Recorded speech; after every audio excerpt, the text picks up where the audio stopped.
Woo. They made it. It was a close one for England, but if not him, who else, right? Hey guys, I'm Adrian. Thanks for stopping by for yet another Euro Daily. Southgate's critics haven't been defeated just yet. That was the closest of calls for England. And Spain, we'll get to them. Rejoice! Kobbie Mainoo was given a start for England. Finally, the prayers of those who support England and those who have to watch them were finally heard. As the Gallagher experiment was seemingly over, I mean, it really didn't work against Slovenia, did it? But it was Slovakia actually who had two early opportunities to score. England perhaps hadn't woken up yet. From a free kick, two Slovakians were on the end of it and they got their wires crossed and nothing came of the chance. Shortly after, Haraslin released Hansko down the left and he played a tantalizing shot pass, a chasse, that bounced through the English box untouched. Even after that, another dangerous ball through the box from Slovakia. They came to play, man. They were the most positive team out there. And again, Walker was caught out with Haraslin running in behind and his strike was blocked by Gehi, but it was another close call for England. They looked really poor at the back. They were incredibly loose with their passing around the back line and in their own midfield. And so while Kane would have a header that deflected wide, it would be Slovakia that opened the scoring, and deservedly so. It was quite Route 1. It was right down the middle, a ball hoofed forward that was knocked down to David Strelic, and he played through Slovakia's most dangerous man in this tournament, Ivan Trans. Bit of a stumble, but he finished coolly past Pickford, and again, deserved goal for Slovakia. Dubravka was untroubled at that point. The commentators were speaking of how Slovakia were playing with freedom in the sense of expectations in this match. No expectations on them as far as the results, as if they were playing with house money in the tournament at this point. But as far as the actual flow of the match as well, they were free to play their game. They didn't have to sit back and overly respect England, only going forward in moments where it was few and far between on the counter. They were simply playing their game and absolutely generating more high quality chances than England were capable of doing in that first half especially.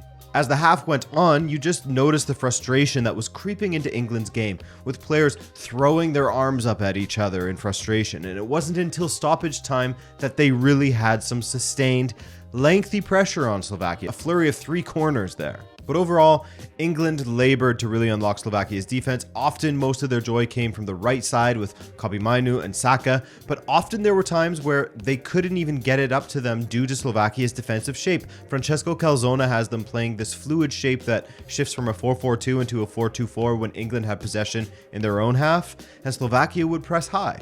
My goodness, did they ever have difficulty getting through that press. That said, in the second, just minutes in, England cut open Slovakia pretty easily with a quick switch of play from Kane to Trippier, and Trippier squared to Foden, but he was ahead of the ball, so it was disallowed. But a bright start for them. Pretty unforgivable from Foden to be off like that for a player of his level. I think everyone in the stadium could see he was ahead of the pass. Southgate made a positive change in that, well, he was partially forced into it, but Trippier was smacked down and needed a sub. So Bukayo Saka moved to left back and Cole Palmer came on with 25 minutes remaining. How generous of him. Would that be the change England needed? He was good when he came on against Slovenia, along with Mainoo. Mainoo, by the way, was one of the bright spots in this match as well.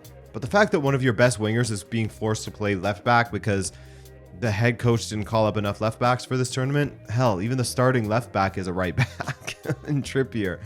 It's an own goal from Southgate in that respect. England had a great opportunity around the 77th minute when a free kick was put on a plate for Harry Kane to head in, whom you'd expect to bury this chance, but he managed to pull it wide somehow. Minutes later, and Declan Rice hit a great strike from distance that bounced off the post, and Kane again couldn't get the rebound on target. To be fair to him, it was a difficult finish. It really was.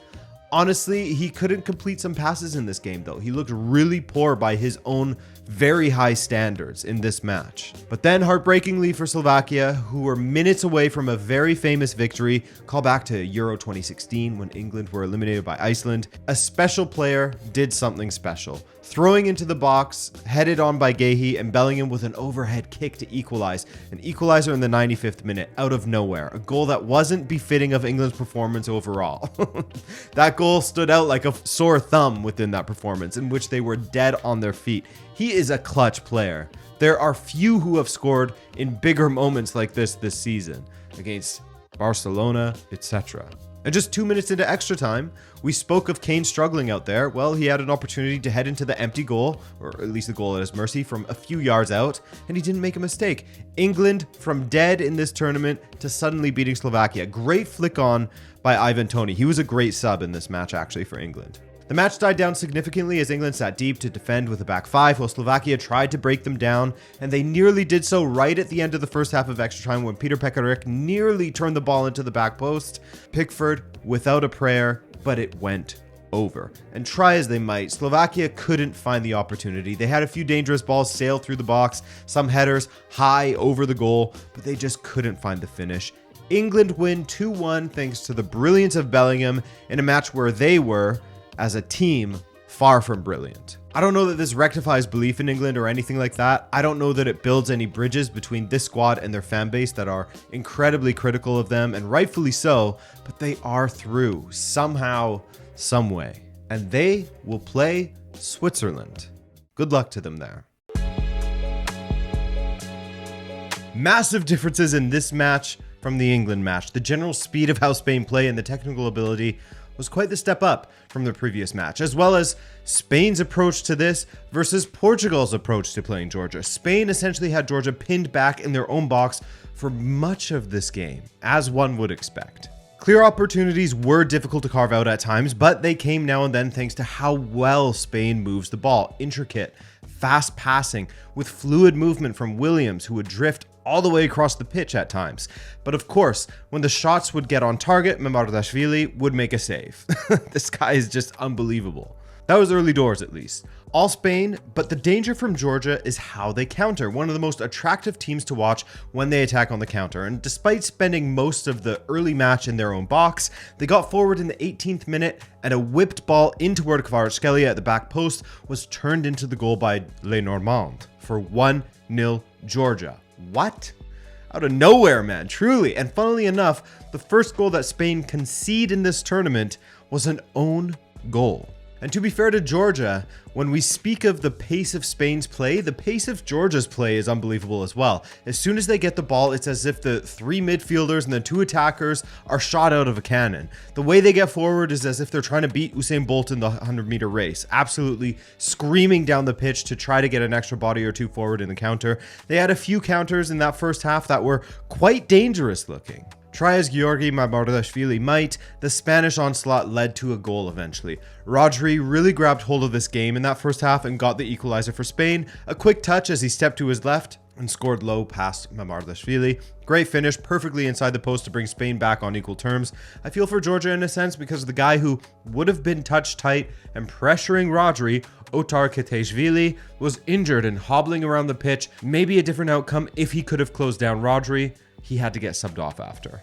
In the 48th minute, we almost saw the unbelievable. Kvaratskhelia from within his own half lined up a strike as Unai Simon was way out of his goal, and he was about 12 inches away from scoring, just on the wrong side of the post as Simon was stranded. Shortly after that, Lamine Yamal was denied from a free kick by Mamardashvili, but he received the ball again shortly after and played a tantalizing curling ball to the back post that Fabian Ruiz met. The funny thing is, Mamardashvili got his body in front of that as well. Nearly saved it, but just wasn't enough. Went in for 2-1 Spain. They turned it around, as everyone expected they would. Lamine Yamal would have thought that he had contributed to making it 3-1 for Spain, when he and Olmo played a brilliant give and go in the box, and when Lamel tried to square it, the ball went in off of the Georgian defender, but he was just a sliver offside. No bother though for Spain, as they would launch a lightning quick counterattack thanks to Fabian Ruiz finding Nico Williams. He would skin the Georgian defender, then hit the ball ferociously into the roof of the net for 3-1. Williams finally getting the goal he has so deserved in this tournament, and he nearly set one up for Olmo just a minute later. By the way, Fabian Ruiz having a fantastic tournament for Spain. He's looked great in Germany. Olmo, who was also fantastic once again for Spain, just as he was previously, scored Spain's 4th. Bit of a mess at the back for Georgia, but take absolutely nothing away from Olmo's touch to make space to himself as he touched it to his left, and then the cool finish into the bottom corner. If it wasn't over at 2-1, 3-1, it was at 4-1. Surely this display, adding to their victories over Italy and Croatia, also Albania of course, but the ones against Italy and Croatia because that's where the first team played. Surely it's quite the signal of intent, or rather a warning to the rest of the tournament, isn't it?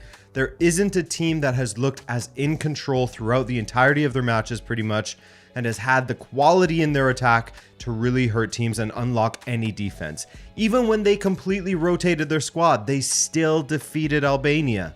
In this match, they were in control defensively beyond the own goal they scored.